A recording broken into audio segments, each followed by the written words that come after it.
Itong prayer na to, parang isang sample to ng prayer na isang community before the presence of God, maaring the presence of the Blessed Sacrament, uh, parang formal way of praying. Pero last time, napag-usapan natin, a simple prayer like, I love you, Lord, or Lord, help me, okay na yon. Ito lang po isang sample na kunyari merong isang community na nag-gather together in the presence of God in the Blessed Sacrament. Oo, ito po yung mga ano. Oo. Siguro one time, i-translate ko po Tagalog ito para pa nagka-holy hour po yung mga communities natin, lalo-lalo sa mga San Martin de Porres Church, ay maibahagi ko ito. I-translate ko po ito sa Tagalog. Sige po.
In the name of the Father, the Son, the Holy Spirit. Amen.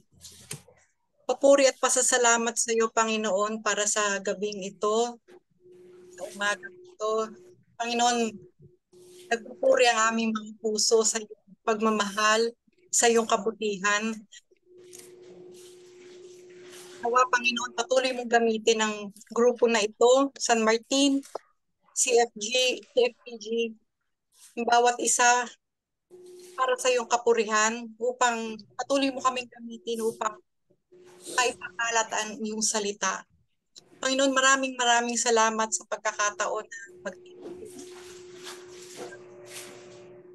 online na pag-aaral na ito.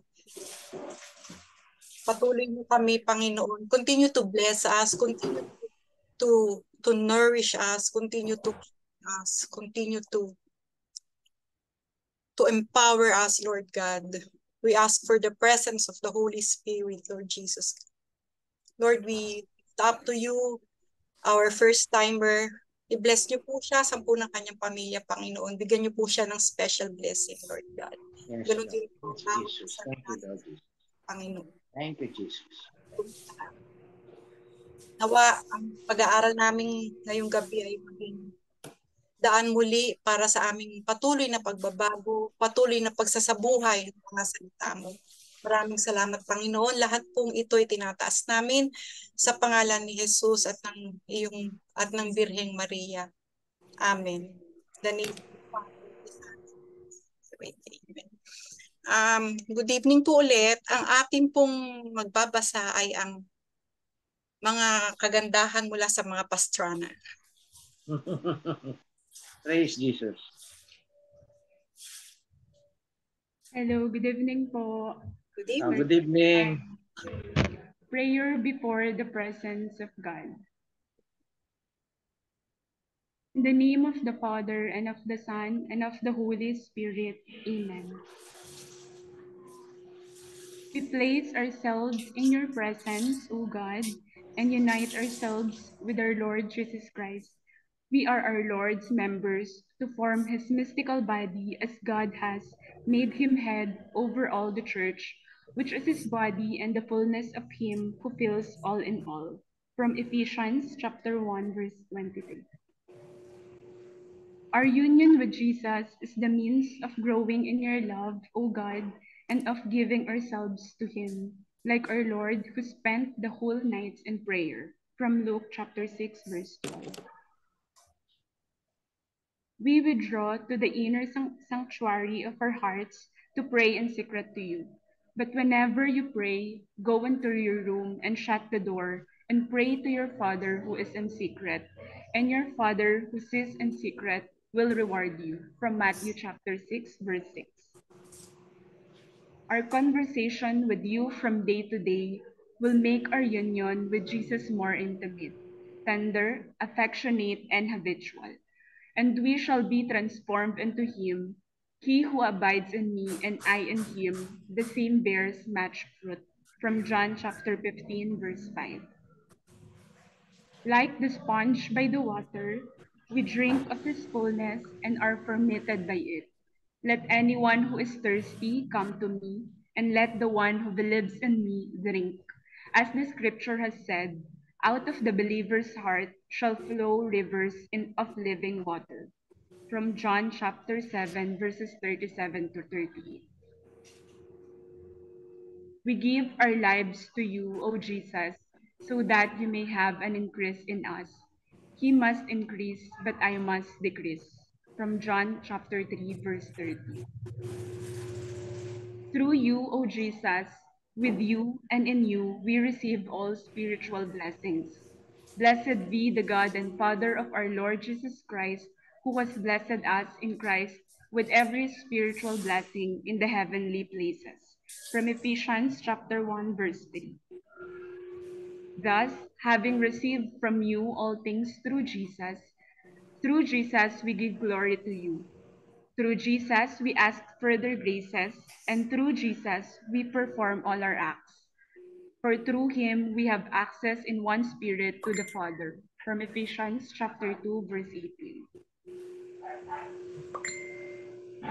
O Jesus, you are the only perfect adorer of your Father, for you alone can offer the Father infinite adoration. Thus, to unite our adoration with your perfect adoration is the only way we can truly adore God. Jesus is the head of your body, the church, whose members we are. You adore your Father also in our name because we are incorporated into you. Through you, you allow us to make your adoration of the Father our own and to offer it to the Father. For by one Spirit we were all baptized into one body. From 1 Corinthians chapter 2, verse 13. Through you, O Jesus, with you and in you, our petition for new graces are effective. You are our high priest, always living to make intercession for us. From Hebrews chapter 7, verse 25. Even when we sin, it is through you, with you, and in you that we ask for forgiveness. But if anyone does sin, we have an advocate with the Father, Jesus Christ the righteous, and he is the atoning sacrifice for our sins. From 1 John chapter 2, verse 1.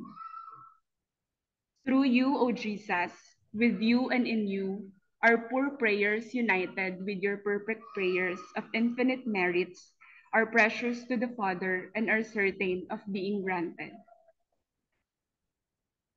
Very truly, I tell you, if you ask anything of the Father in my name, he will give it to you.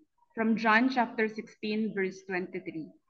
The infinite merits of your sacrifice, O Jesus, are given to your members, and God cannot refuse anything to you, his sons. He was heard because of his reverent submission. From Hebrews chapter 5, verse 7. So all our activities will be performed in union with you, O Jesus. I am the vine, you are the branches. Apart from me, you can do nothing. From John chapter 15, verse 5. We keep you, O Jesus, before our eyes. Let us run with perseverance the race that is set before us, looking to Jesus, the beginning and end of our faith. From Hebrews chapter 12, verses 1 to 2. We imitate you, O Jesus, the dispositions of your heart, the purity of your intention, your zeal for your Father's glory, and your actions being led by the Holy Spirit. O Jesus, we want our life be transformed into you and live your own life. It is no longer I who live, but it is Christ who lives in me. From Galatians chapter 2, verse 20. In your presence, O God, we acknowledge your supreme dominion over us. You are our Lord. You are our sovereign master. Amen. Blessing and glory and wisdom and thanksgiving and honor and power and might be to our God forever and ever. Amen. From Revelation chapter 7, verse 12. We bow before you in humble adoration. We glorify you. We delight in you. You are our worthy, our Lord and God, to receive glory and honor and power, for you created all things, and by your will they existed and were created. From Revelation chapter 4, verse 11. We love you, O God, and praise your majesty, shown forth in all creation. Your beauty, glory, and power, without you, nothing would be. Great and amazing are your deeds, Lord God the Almighty. Just and true are your ways, King of the nations, Lord who will not fear and glorify your name. For you alone are holy, all nations will come and worship before you, for your judgments have been revealed. From Revelation chapter 15, verses 3 to 4. O God, we owe all that we are and all that we have from your hand. You are our benefactor. Forever we will be grateful for all the blessings we receive. We give you thanks for the greatness of your glory. In all things give thanks, for this is the will of God. From 1 Thessalonians chapter 5, verse 18. Lord, make our hearts overflow with gratitude for all your blessings. Thanks be to God for his unspeakable gift. From 2 Corinthians chapter 9, verse 15. O God, we are aware too of the many times we have offended your infinite goodness. We have sinned against you. We do not do your will. We prefer our own will to your will. We admit and confess that we are sinners. If we say that we have no sin, we deceive ourselves and the truth is not in us. From 1 John chapter 1, verse 8. We are hopeful that you will forgive us if we are sorry for our sins and receive your mercy. Then I acknowledged my sin to you, and I did not hide my iniquity. I said, I will confess my transgressions to the Lord, and you forgive the guilt of my sin. From Psalm chapter 32, verse 5. We also forgive the offenses of those who hurt us. Forgive, and you shall be forgiven. From Luke chapter 6, verse 37. Forgive your neighbor the wrong he has done, and then your sins will be pardoned when you pray. From Sirach chapter 28, verse 2.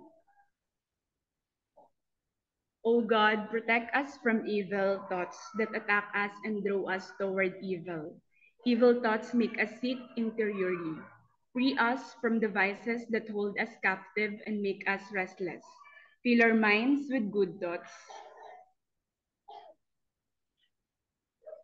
Whatever is true, whatever is honorable, whatever is just, whatever is pure, whatever is pleasing, whatever is commendable. If there is any excellence, and if there is anything worthy of praise, think about these things.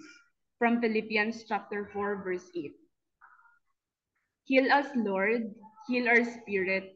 Let our thoughts, affections, and moods be filled with spiritual content. Let spiritual thoughts grow in our hearts to heal and change our spirit. We place ourselves in your presence and do not pay any attention to all evil thoughts. The constant awareness of your presence protects and heals us from evil thoughts that wound us. You are our true physician who knows our wounds far better than we do ourselves. To be in your presence is to be healed, for we are united to you. We abandon ourselves and our wounds to you to be healed by you. To be in your constant presence is to be filled with your spirit, and your spirit is able to heal us. O God of healing, heal our pain and give us the strength to continue our lives with courage, hope, and joy. Let your love flood our hearts and minds so that we may not be consumed with hatred, resentment, bitterness, and revenge. O God, we are completely dependent on you. We give up all our selfish clinging and attachments. We are open to taste and drink deeply your goodness. O taste and see that the Lord is good. From Psalm chapter 34, verse 8. We are open to find in you a joy beyond all expression.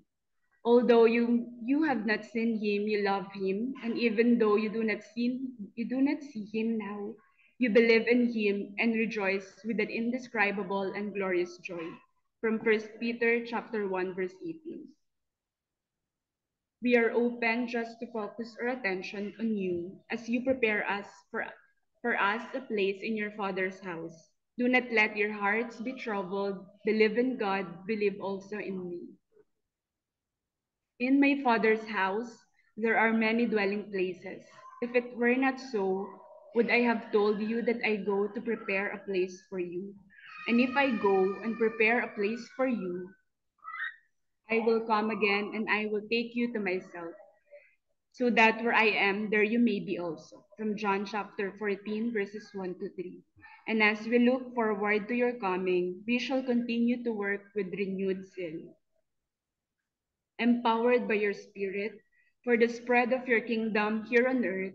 But you will receive power when the Holy Spirit has come upon you, and you will be my witnesses in Jerusalem, in all Judea and Samaria, and to the ends of the earth. From Acts chapter 1, verse 8. Come, Lord Jesus, from Revelation chapter 21, verse 20, in the name of the Father, and of the Son, and of the Holy Spirit. Amen. Amen.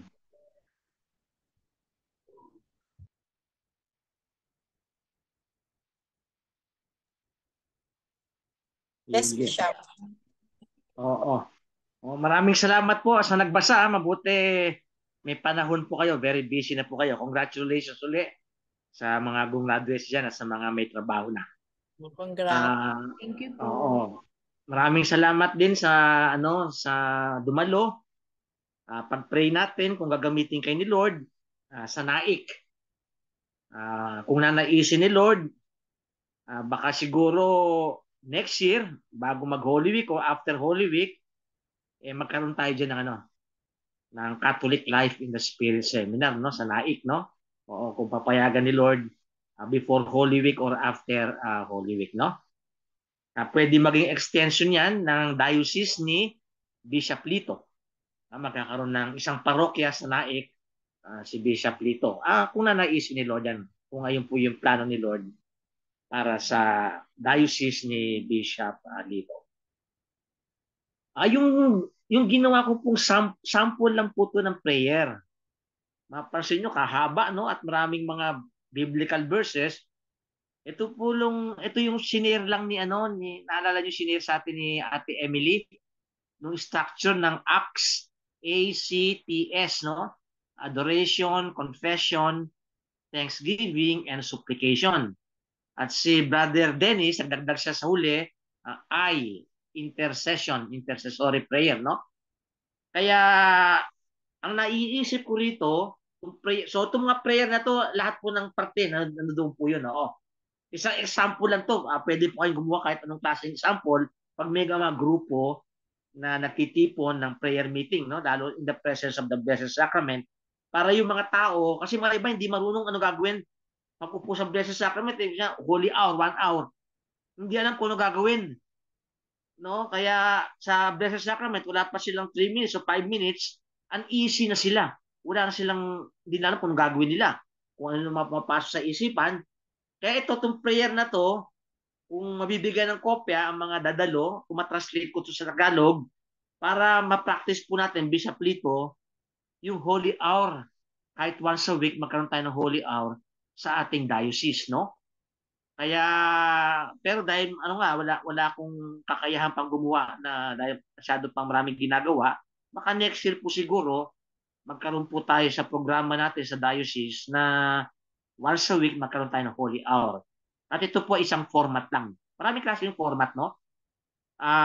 Para yung ano, ang pinaka buod lang nito yung sa Psalm 34, taste and see the goodness of the Lord, no? Kasi sa Blessed Sacrament, biro mo, si Jesus nandiyan.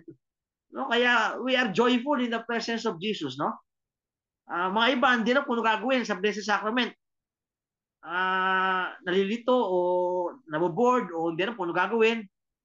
Pero ang pinakabuod niyan, in the presence of Jesus in the Blessed Sacrament, we are joyful and we have peace.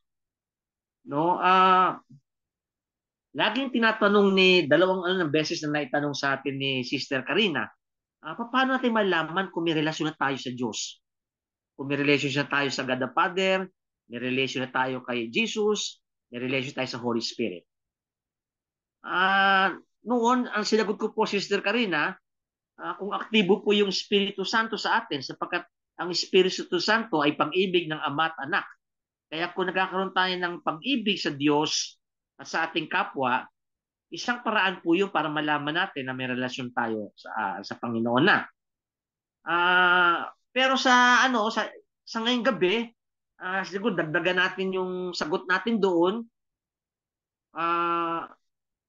Paano malaman na may relasyon ka na kay Lord? Kung madalas ka magdasal, Sister Karina, kung madalas ka magdasal. Depende sa inyong schedule. Sa seminaryo, ang relasyon namin kay Lord, pakagising namin, meron kami morning prayers, meron kami meditation, meron kaming misa.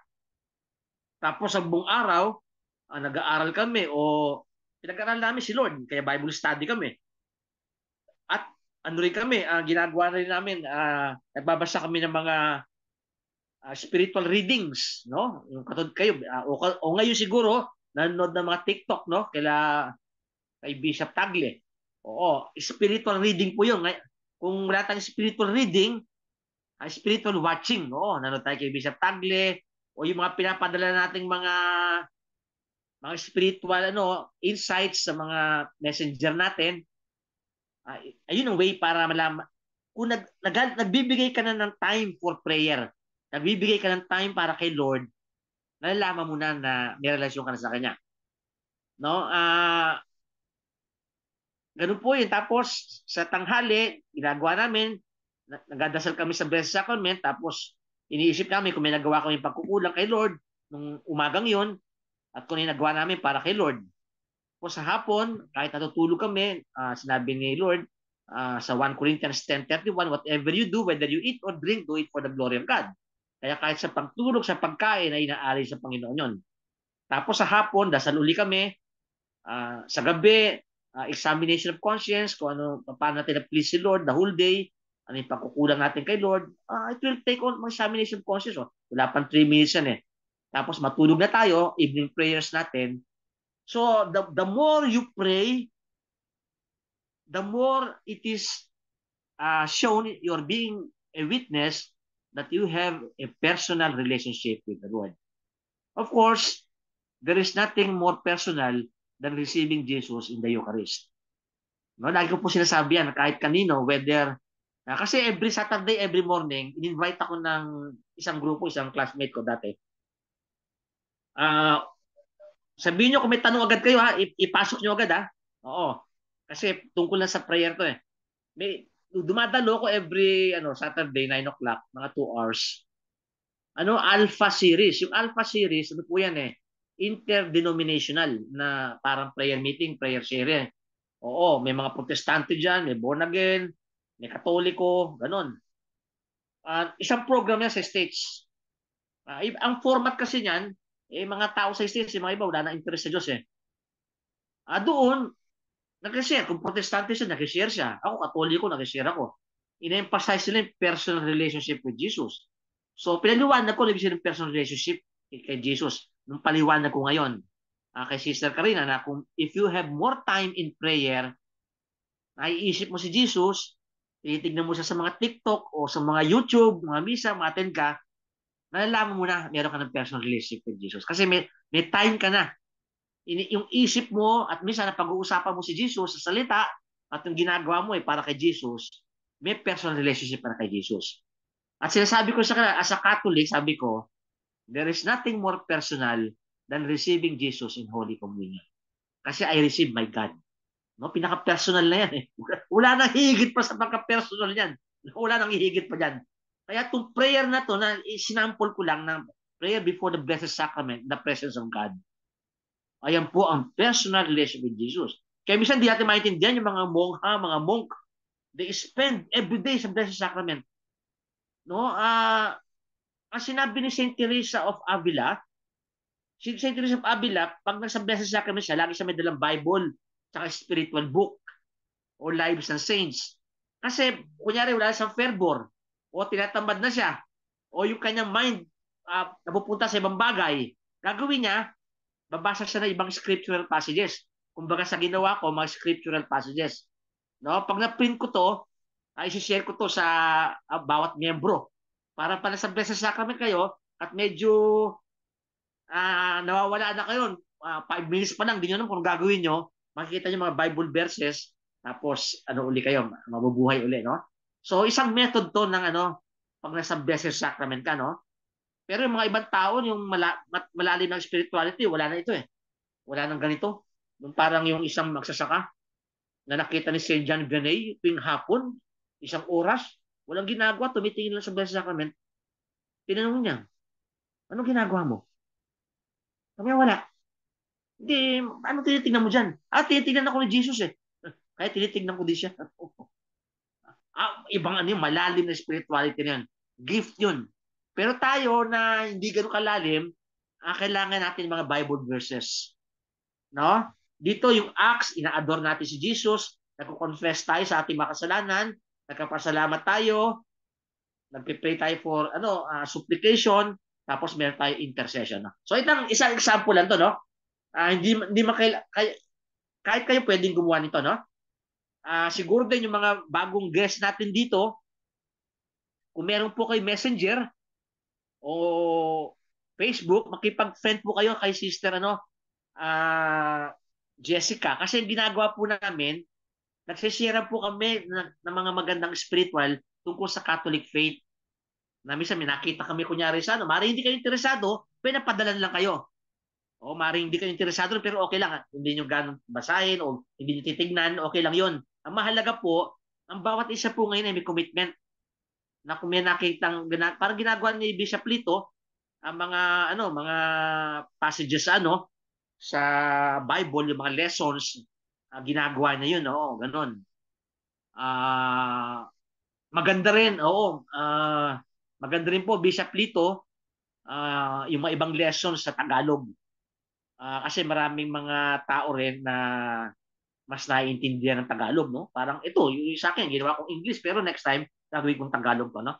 So, yung mga guests po natin, magkaroon tayo ng friends, tapos baka kayo nang gagamitin Lord dyan sa naik. Diyan po mag-uumpisa, oo. Piniprepare ni Lord, oo. Kaya yung mga maliliit na hindi naman kayo obliged na basahin o panuurin yung mga pinapadala sa inyo. ng mga 1 minute o 2 minutes. Hindi mahalaga yun. Ang mahalaga lang, naaalala namin ang bawat isa para lumago sa pananampalataya. No? Ganon din si Brother Aldrin. Tumutugtog siya ng mga songs, no? For the Lord yun. Kahit na yung mga secular songs ang kumakanta yung si Brother Aldrin. Nag-invite siya, pinapaalam niya, meron sila kay feast ni St. Matthew. Sa Sunday, si-celebrate nila. Dahil big feast day ang ginawa Sunday. No? Pero bukas po ang feast day ni St. Matthew. No? Mga paraan to para minsan ito nagsasalita ang Panginoon sa pamamagitan ng mga ganitong bagay, no? Si Lord nga the whole night nagdadasal, no? Sa Luke 6, no, verse 12. Napakalalim ng ugnayan ni Jesus sa God the Father. Ganon din po tayo habang tumatagal tayo kay Lord, yung ating nagkakaroon tayo ng relasyon na. So, Sister Karina, kayo po ay may relasyon na kay Lord, no? Ang ginawa kong dito, ang ginamit kong structure, paano malaman, ang ginamit kong word, tahi. T-A-H-I. Yung T, yung kausap mo si Lord, nagiging tender na. Kinakausap mo si Lord. Maring hindi na words, no? Personal na. Nagiging tender ka na. Yung A, affectionate. Pag naramdaman mo, sinasabi mo, kumainit ang ulo mo, naging impatient ka, Lord, naging impatient ako kanina. Lord, sumakit ang ulo ko, na nabigla ako. Nagiging affectionate ka na kay Lord, no? So, tapos H, habitual. No, habitual. Naging habit mo na magdasal. Naging habit mo na. Yung I, intimate. Yung T pala, transforming. Yung T. Nababago ka. No? Kasi yung relasyon mo kay Lord na personal, nababago ka. So T, transforming. Na-transform ka, nababago ka, no? Yung A, affectionate. Yung H, nagiging habitual. Kaya habitual na sa'yo, nagbabasa ka ng Bible. Habitual ka na, nanonood ka na kay Bishop Tagle. O kung ano mga spirit, o kay Bo Sanchez. O marami sa marami sa ako. Ngayon, ang naigugustuhan ko ngayon, yung yung pastor na naging Katoliko, si Noe Dora. Siya nagiging ko ngayon para natutuwa ako sa kanya, no? Kasi ginagamit sa ni Lord umiikot ang buong Pilipinas, no? Kung paano niya nakita ang katotohanan, biro mo, dati siyang protestante na pastor. Wala siyang gawin ko, atakein yung Katoliko. Ngayon, sinasabi niya siya, tuwan-tuwa siya, naging Katoliko siya, kahit mamatay siya, Katoliko siya. So, sinishare ko rin yun sa mga taong Pero sa akin, natutuwa ako. Kasi na-enjoy ako paano kumikilos si Lord sa buhay niya. So, T, transforming, nababago tayo. Yung A, naging affectionate na yung prayer natin. Yung H, nagiging habitual. Habitual na tayo magdasal Umaga, tanghali, gabi. O minsan naiisip natin si Lord, nagabasa tayo ng konti, kahit na 5 minutes ng Bible, o kundi ng Lives of the Saints. Kahit na 1 minute o 2 minutes lang. Tapos yung I, intimate na. Intimate ka na kay Lord, no? Tapos, the rest, na yan? Si Lord na magpo-progress sa prayer life mo, no? May sinasabi si St. Teresa of Avila, yung tinatawag niya spiritual marriage na. Nakakakuha niya siguro mga kaunting tao lang na yung height na, yung spiritual marriage ni, yung parang sila Saint Catherine of Siena, pag sinabing Our Father, 1 oras. Hindi sila makatuloy ng Our Father in Heaven. Hindi. Pag sinabi lang Our Father, 1 hour yan. Nasa ecstasy sila. Para binigyan sila ni Lord na experience, ganyan sa heaven. Kaya ako gusto ko binabasa yung mga lives ng saints Kahit wala pa ako, pero ganyan pa na mangyari sa akin. Kaya sa prayer dito, nakalagay, Come Lord Jesus. No, when we die, no, there is joy because I will meet my Jesus forever. Ganyan yung mga saints Pag sinabing may sakit ka, ilang buwan lang ang tanin ng buhay mo. Bukas mayroong fear. May fear of death, no? Then there is fear of judgment, no? But dahil kay Lord ka, pinatawad ka niya. Kaya yung bukas ng feast day ni St. Matthew, no? Tax collector, no? Alam niyo yung tax collector noon, isang karumal-dumal na tao yan noon. Oo, panahon na yun, no? Pero tinawag ni Jesus si Matthew. Dahil sabi ni Jesus, naparito ako hindi para sa mga banal, kundi sa mga may sakit. Physician siya. May sakit siya. No, yung ating kasalanan, sakit yan. Kaya nga, si Jesus naparito upang pagalingin tayo. At unti-unti yan. Kaya yung intimacy ng nung sabi ko yung height ng spiritual ah maintindihan nyo yung mga doktrinang pinag-uusapan natin. In split seconds, maintindihan nyo. Diba, si St. Faustina, naintindihan niya yung Trinity. Yung God is one in three persons. Ako, pinapaliwanag ko yan. Hindi ko mapaliwanag yan eh. At dapat talaga hindi mapaliwanag. Kasi pinapaliwanag ko yan, Diyos na ako. No? Mystery yan. Pero ang haba ng paliwanag ko kasi nga, wala pa akong ecstasy, intima. Pero si St. Faustina, na walang pinag-aralan, ang bawat paragraph niyan halos mali pa ang grammar. Ngayon maganda yung kanyang diary kasi umayos niya mga theologians. Ganon din yung mga ibang saints, yung mga sumusulat, akala mo galing-galing. Hindi na. Kasi mga walang pinag-aralan yan eh. Pero ang kanilang karanasan sa Diyos, grabe. Kaya sinasabi nila, tapos yung mga theologians, yung mga nakapag-aral, ginagandahan yung pagkasabi nila. Pero sabi ni St. Faustina, in split seconds, naintindihan niya yung Trinity. Ayun ang na-experience natin pag lagi tayo matagal sa Blessed Sacrament. No? Pag matagal, no? Ganun lagi, no? Kaya ito yung height ng prayer. Ito yung height ng spirituality. No? Christ Family Prayer Group. Prayer. Ang height ng prayer, union with Christ. Tahi. Transforming, affectionate, habitual, and intimate. San Martin de Porres Church, ganun din ang height niyan. Union with Jesus. Armor of Faith Prayer Group, prayer na naman. No? Yung family ni Sister Karina at si Brother Aldrin. Ang goal din yan, prayer. Prayer, union with God. May relasyon ka sa Kanya. At yung pinaka most intimate na relationship kay God, most personal, when you receive Jesus in the Eucharist. Kaya nga, binibigyan kong diin kay Bishop Lito kahit noon, nasa mga homily mo, lagi mong bibigang emphasis yung Eucharist. Kasi ang Eucharist, kung wala na maibibigay si Jesus sa atin na mas higit pa kaysa sa Eucharist. Wala na. Kung meron pa, ibibigay niya. Pero wala na. Kasi ibinigay niya sarili niya. I am with you always until the end of time. Nung sinabi niya kay Matthew 28 verse 19 to 20, I am with you always until the end of time. O sa Pasko, Emmanuel, Matthew 1:23. O yun, experience si Saint Matthew yun. Matthew 1:23, ibig sabihin, God is Emmanuel. God is with us. Ayan po ay nasa isip lang natin yan, God is with us. I am with you always until the end of time.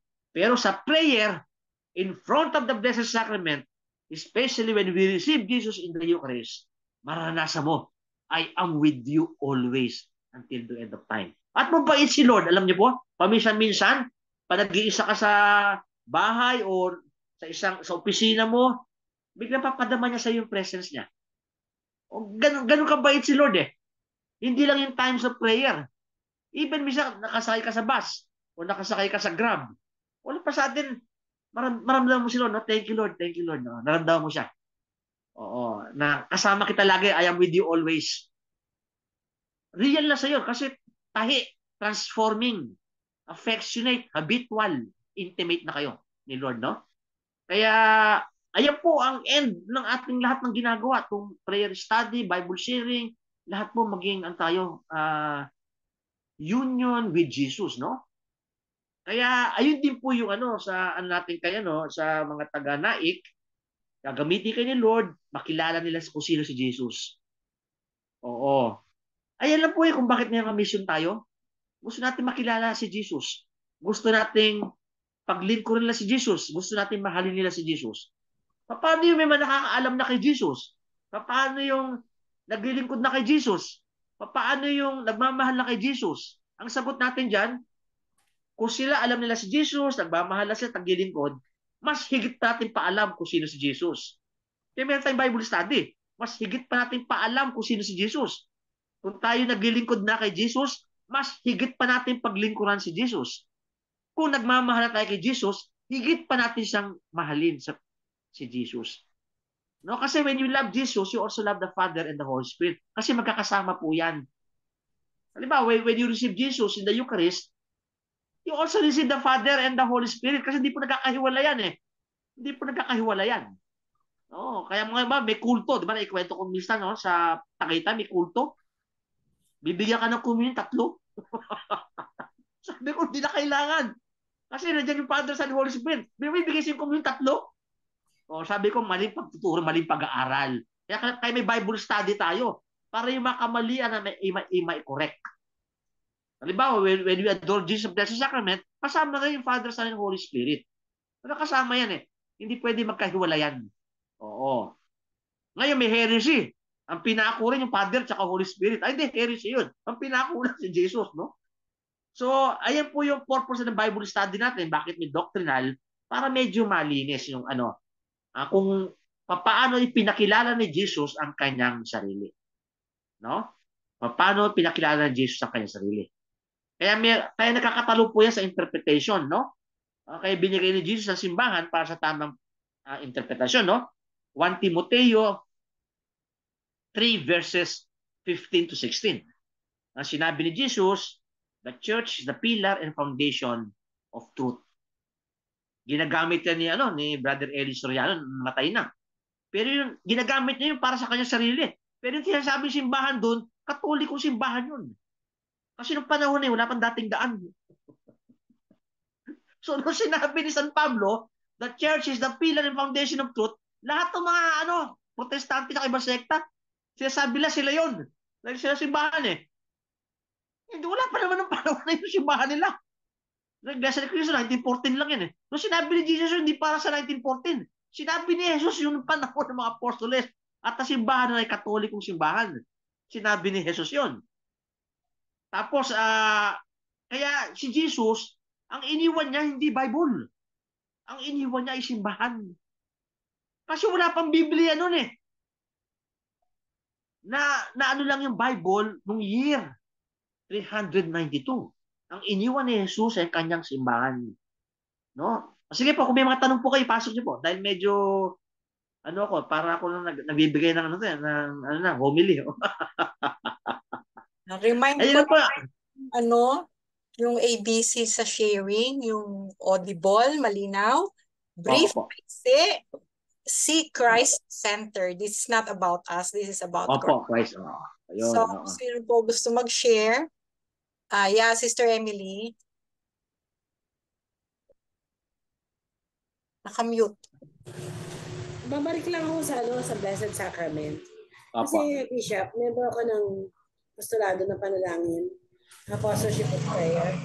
So, meron kami assignment every week, every Friday, sa Blessed Sacrament. 1 hour yon. Assignment namin yun eh. Siyempre, minsan hindi mo na alam kung ano ipapray mo. So, actually, hindi naman ako magtatanong. Parang statement lang yung sasabihin ko. Ang naging form ng prayers ko doon, devotional prayer muna, tapos rosary, tapos kwento-kwento. Nakipagkwento ako sa kanya. Maya-maya nakakatulog ako. Totoo ba yun, Bishop? Pinapatulog ka rin niya? Oo, may bigyan ka na halimbawa. Pero tama po yung ginagawa nyo, Ate Emily. Nag-rosary kayo, devotional. Tama po yun. Ayan na po ginagawa lagi ni St. Teresa of the Child Jesus.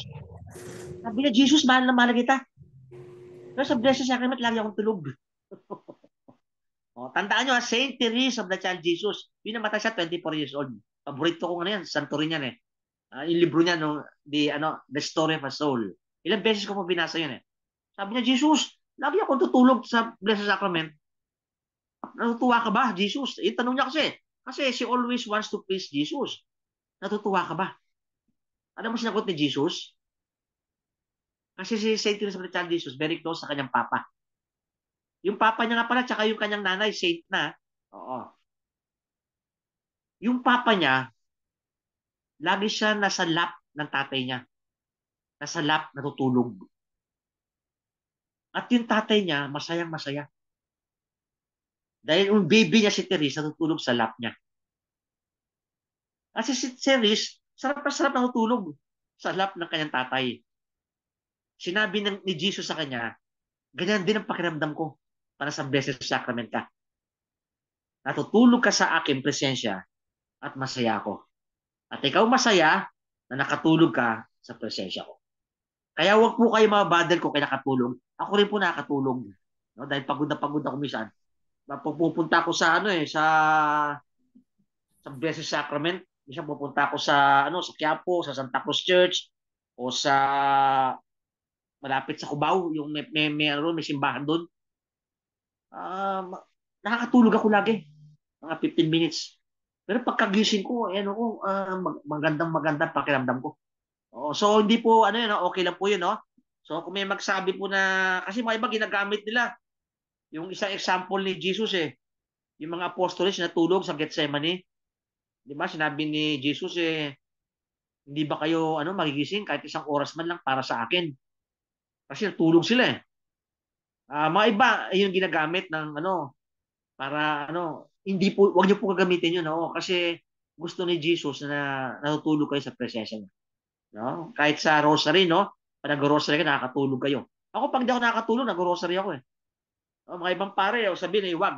Pero, ang mga saints, ganyan din. Parang si Saint Teresa of Jesus, mahal na mahal niya si Mama Mary. Pero, nakataka siya, mahal na mahal kita, Mama Mary, hindi kita nakapaginipan. Kasi si Jesus, nakapaginipan niya, si Mama Mary, hindi. Tapos sa rosary niya, siya, inaantok din, oo. Kaya yung book na yun, The Story of a Soul, siya po gumawa nun pinasulat lang siya ng kanyang ate. Kasi yung ate niya, kasi apat sila magkakapatid na babae, nagmadre. Yung ate niya, superior niya dahil bata siya. Pinasulat siya. At alam niyo, tungkol sa relasyon kay Jesus, alam niyo yung kwento niya? 3/4 ng kwento niya tungkol sa buhay niya sa pamilya lang. Kung babasahin mo pa, anong klaseng spiritual book to? Pinag-uusapan lang yung buhay niya sa pamilya. Ayun ang tunay na kasi bawat aspect ng buhay niya, at gumaling siya. Kasi pag natutulog si St. Teresa of Jesus, tinatali. Kasi inuuntog niya sarili niya. Tinatali siya. Kasi namatay yung mother niya, bata siya. Hindi ko alam kung 4 years old siya. Kaya ginawa ngayon, tumingin siya sa statue ni Mama Mary at ngumiti sa kanya si Mama Mary. Gumaling na siya. Ayun, maganda na relasyon niya. Maganda. No, si Lord, ganun. So, ang mahalaga po din yung faithful tayo sa Blessed Sacrament yun. Every Friday ng Apostleship of Prayer. Maganda po yung Apostleship of Prayer. Maganda po yan. I-recommend ko po yan sa mga tao. Okay. Ayun lang po. Thank you, Sister Ems. Bishop, gusto kong mag-share. Opo. Lagi ko po itong naiisip, hindi po ako nangungundina ng tao. Kasi ako po makasalanan din talaga, syempre. No? Alam po natin yan, wala namang perfecto. Nalulungkot lang ako pagka minsan sasabihin ng tao, wala silang oras magdasal. Opo, oo. Masyado silang busy. Opo, oo. Pero pag dumarating na yung problema, sa Panginoon ng takbo, syempre po nakakatuwa na kumbaga, naging daan yon para lumapit sila. Kaya lang parang ako sa pananaw ko, parang nakakalungkot lang na pag may problema, saka lang nakakaisip lumapit sa Panginoon. Naalala ko yung talk dati na kung minsan daw ang blessings ginagamit ng kalaban, yung bang busy ako, ang dami kong projects, ang dami kong businesses, nawawala ng time sa Panginoon. Hindi biyaya ng Diyos na tayo magkaroon ng mga ganitong blessings. Pero kung minsan nga yung blessings na yon ang ginagamit ng kalaban para mawalan ka ng time sa Diyos. Yun nga po, parang nakakalungkot lang na bakit kailangang sa bagay, sabi nga, minsan inaalaw ni Lord yung mga ganyang pangyayari para magbalik loob ka. Kaya sana lang tayo na nakakarinig ng salita ng Diyos, wag na po nating hayaan na magkaroon pa ng isang trahedya. Naalala ko po yung unang-unang punta ko sa correctional. May nag-share po doon na nasa pelikula yung buhay niya kasi si Chris Aquino pa ang gumanap dahil tinadtad niya yung asawa niya. Ang liit niya, payat siya pero lumulusot daw siya sa pawid nila sa dingding. Kaya nagdilim ang paningin niya, natadtad niya. Ang sharing niya ganito. First time ko sa correctional nito noon eh.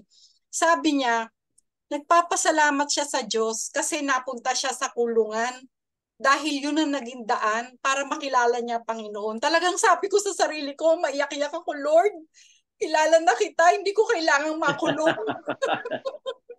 Yung pong ganon, parang, yun nga, inaalaw ni Lord. Yung hindi po si Lord na nagbibigay ng problema, inaalaw niya para minsan kalabit sa atin.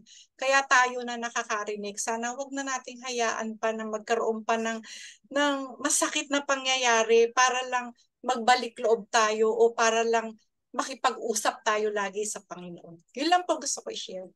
Oo, praise God. Oo. Thank you. Yung nga po yan, pag may relasyon na tayo kay Lord, binibigyan natin ng oras, ng panahon si Lord. Oo. Ganun. Pag may relasyon na tayo sa Kanya, na ganung ano. Okay. Sister Karina. Yes, Bishop, good evening po sa lahat. Opa. Thank you. Salamat po. At least naintindihan ko na po na talagang wala po na nagka-COVID kami noong 2021, na-realize ko na kailangan talaga, sorry talaga kay God, napaka-sinful talaga, sinner po talaga. So parang although we try our very best na magsimba talaga every Sunday, talagang as in alam kong kasalanan yung kapag hindi talaga. So lahat po ng mga anak ko talaga. Pero kulang pa pala yun. So talagang parang sabi nga ni Sister Jess, kailangan yon kinalabi talaga kami na talagang sabi mo nga po, kailangan meron kang time para kay Lord talaga. Hindi pwedeng, although morning, afternoon, talagang, tas evening, talagang kahit 2 minutes lang, we try our very best. Talaga yung Angelus, maharap kami talaga kay Blessed Mary. Talagang lahat po kami, buong pamilya.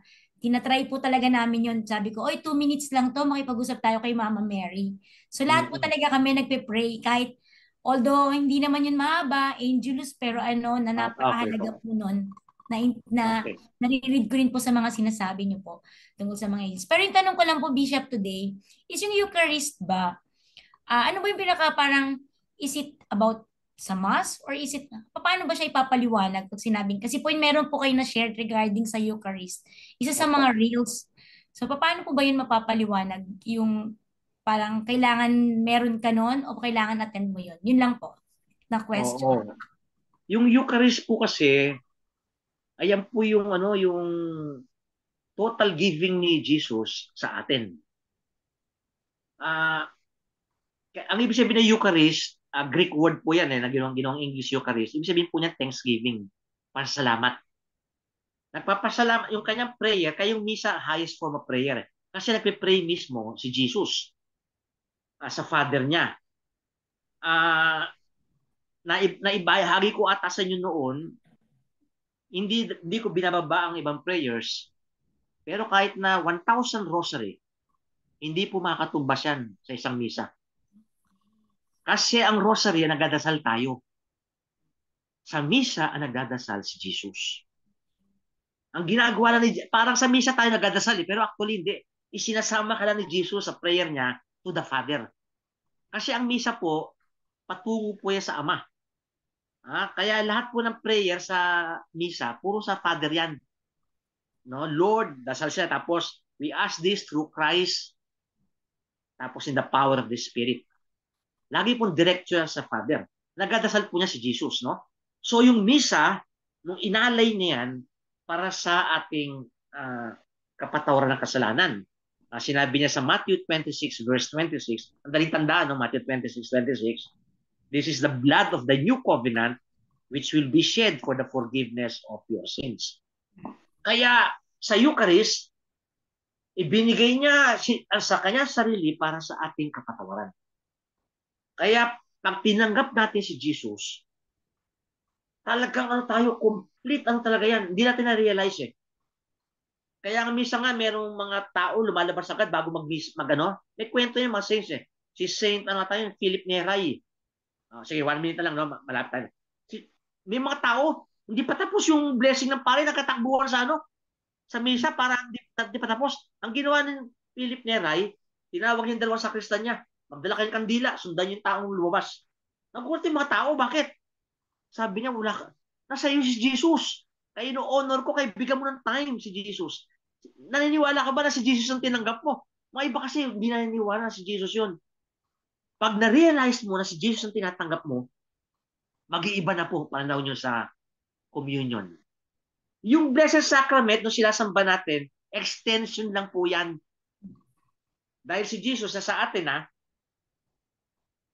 pero physically, si Jesus na sa atin physically. In a mysterious way. Alam ni Jesus yan habang tumatagal tayo sa relationship natin sa Kanya. Kaya nga sinabi ng saints, para maging maganda ang pagtanggap mo kay Jesus, dalawang attitude. Desire and fervor. Pag-uusapan natin next time yan, no? Desire and fervor. Naisin mo na tanggapin si Jesus. Naisin mo na magkomunyon ka. Yan tinatanggap ko sa komunyon si Jesus. Yun, desire. At yung fervor, may sigla. Kaya pagkatanggap mo, nagkakaroon ka ng silence. Nagpapasalamat ka. Ngayon, habang tumatagal ka sa relasyon mo kay Jesus, papadama ni Jesus kung ano ibig sabihin niya na nasa iyong katawan na. Physically, nasa iyo si Jesus. No? Ay topic ko sa next time, the Eucharist is given to us as the food of our soul. Ay topic ko sa first week of October. Yung Blessed Sacrament, extension lang yan para ma-aware tayo na ang tinatanggap natin talaga si Jesus. That Jesus is really with us. Kasi alam niyo, isang faith yan eh. Mga protestante hindi maniwala. Ibig sabihin, Diyos yan sa tinapay na yan? Yes. Miracle yun. Hindi na tinapay yan, si Jesus na yan. Kaya nga si Martin Luther, dati siyang monk, dati siyang pare, nagkaroon siya naging protestante, siya founder ng protestante. Hindi niya matanggap yun. Sabi niya, hindi, ang Eucharist, sabi niya, tinapay yan, tsaka si Jesus. Sa Katoliko, hindi na tinapay yan. Si Jesus na yan. Ayun ang faith. Kaya maraming miracles ang communion. Maganda magbasa po kayo sa YouTube, The Miracles of Jesus. Kaya ako, pag tinataas sa YouTube yung Eucharist, nagadasal ako. Kasi si Jesus yan eh. Lord, thank you for your faith. Pag lumalim yung faith mo, napapalimin ni Lord, iba na. Pag tinataas si Jesus sa Eucharist, iba na. Kaya mga ibang tao, yung may mga pari kami, pagdating sa consecration, umiiyak ang tagal. Si Saint Padre Pio, sinuspend yan na magmisa. Bakit? 4 hours magmisa. Pagdating sa consecration, umiiyak na. Hindi alam kung ano gagawin. Di ba 4 hours? Mga tao galit na galit. Nagmamadali. Mga tao, 30 minutes lang, 45 minutes lang. No? Para yung isang ate ko sa Australia, ang pinupuntang simbahan yung 15 minutes tapos na yung misa. Dahil yung pare, kung mag-sermon ng pare, 2 minutes lang eh. Doon sa pupunta yung ate ko, layo-layo punta niya para at the same time, mag-shopping na rin siya. Dahil yung mesa kami parokya, kung pare, 45 minutes. Pero grabe yung si Padre Pio. 4 hours, ginawa, hindi siya pinagbisa for how many years? Ikinulong siya sa kumbento. Mag-isa lang siya ron. At may camera, nakikita ko na ginagawa niya. 4 hours. Si Saint Cupertino. Joseph Cupertino. Ang panagbibisa. Lumilipad. Parehas din. Oo, nilagyan ng bakal para hinihila siya. Oo, kasi na, binigyan ng grace na. Tayong lahat po, bibigyan din ng grace ng God. Pag tayo may desire at may fervor sa pagtanggap. Kasi personal na yan eh. Mga iba tumanggap ng communion parang baliwala. Pero yung mga iba pagtanggap ng communion, ibang-iba pakiramdam. Yan. Dalawa po, no? Tatalakayin po natin yan sa first week of October tungkol sa Eucharist, tungkol sa communion. No? Dalawang attitude. Desire it, naisin mo, at meron kang sigla na tanggapin. No? So, ayun po, tatalakayin pa natin yun. October 4 ata yun eh. Yung first Wednesday of Oo. Ayun po, tatalakayin po natin yung Eucharist. Ayan po pinaka-height ng spirituality natin. Mabigyan tayo ng ganyang grasya. Oo. Yung mga iba gustong-gusto makaalis sa misa, di ba? Ang tagal pa rin mag-sermon ito. Pero mga iba, after ka talaga sa communion. Oo, ganun. Kaya talaga, mabigyan natin ng emphasis yan yung communion, no? Diyan namatay sila, no? Si Saint Matthew, no? Para ipakilala na si Jesus talaga sa Eucharist. No? May yung mga tao yan, si Saint Matthew, sobrang yaman yan. Tax collector yan. Talo niya yung BIR ngayon. Talo niya yan. Talo niya. Pero tinawag siya ni Jesus. Nakita niya si Jesus. No? Tapos nagimisa siya. Alam mo pakiramdam ni St. Matthew? Kasi member ng community niya si Mama Mary. Kasi si Mama Mary, nagsisimba yan. At nagmimisa sila Pedro. Yung mga nagtakwil kay Jesus. Sila kaya hindi kami karapat-dapat talaga eh. Kaya humihingi talaga ang tawad ng mga pare bago magmisa kasi hindi mo yung mga ibang minimisa mo, mas banal sa'yo yan. Yung sabi ni Jesus, do it in memory of me. Kaya kailangan po talaga. No? O sige po, wala na po tayong time at talakayin po natin yung Eucharist, ano ha? Thank you, dalawang Bishop. attitude, Thank you, no? thank you. Desire it and fervor. Sige pa. Marami pong salamat sa Salamat po. Salamat. closing prayer na po tayo. Sige pa. Oo.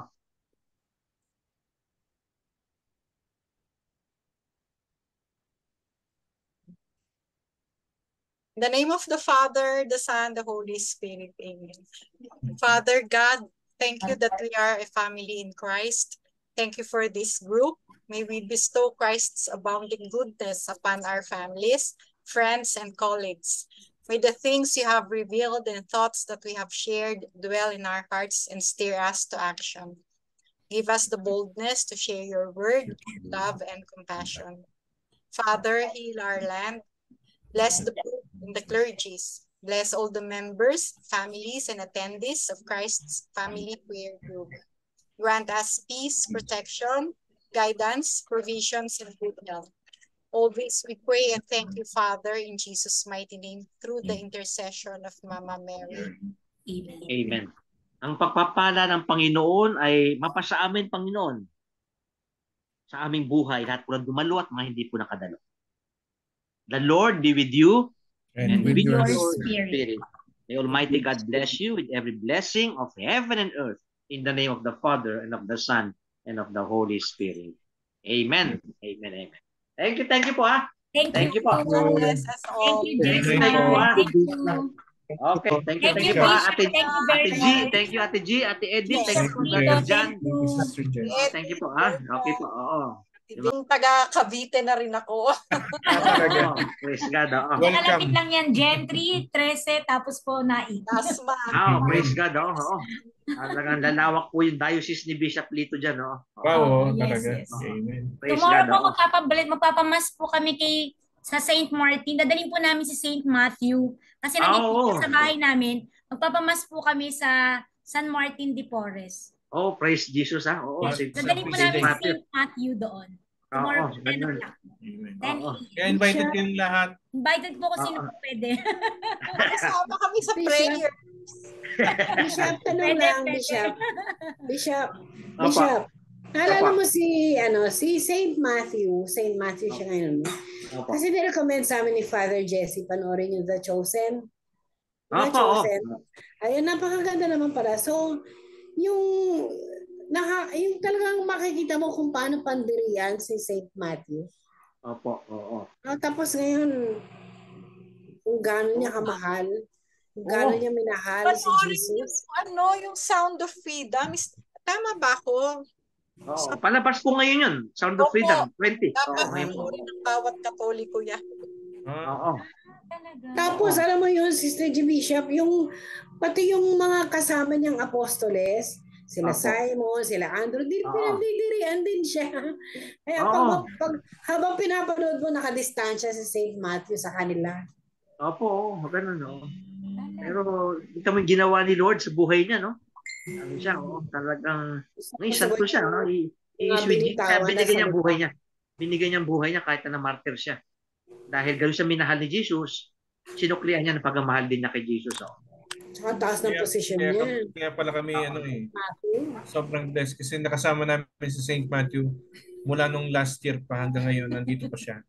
Yun, praise Jesus. Ha? Amen. Amen. Thank you. Bless us. Dadalhin po namin po si Brother Lito. Oo, Bishop. Thank you. Amen. Bishop, thank you sa celebration natin kay St. Matthew. Yes po, bukas po. Sige po. Celebrate. Thank you. God bless po. Sige po. God bless. Thank you po, Bishop. Thank you. Sir Jess, Sir Okay. Thank you, Sister Emily. Thank you. Thank you God bless. po. Okay. God bless. Maganda ng pictures niyo, Brother Adrian, Sister Karina. Okay. God bless po. Thank you po. Bye. Wow.